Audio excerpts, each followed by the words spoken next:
खेकडे साफ कसे करायचे ते आता आपण पाहून घेऊया। सर्वात आधी खेकडे स्वच्छ पाण्याने धुवून घ्यायचे। त्याच्यानंतरला त्या सर्व नांग्या तोडायचे।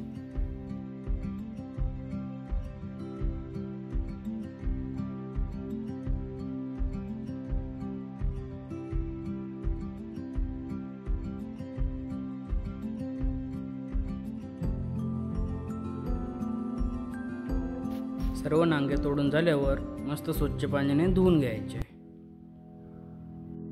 त्यानंतर सर्व खेकड्यांचे वरचे काढून घ्यायचे।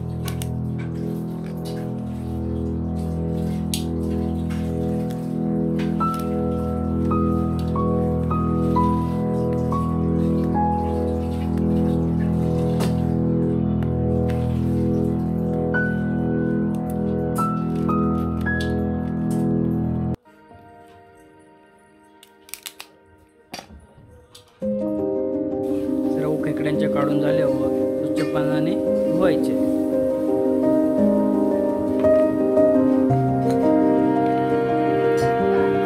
ते सर्व झाल्यावर हे वरचं कवच काढून घ्यायचे। ते थोडे कठीण लागते पण काढता येते। ते काढून घ्यायचे सर्व। ते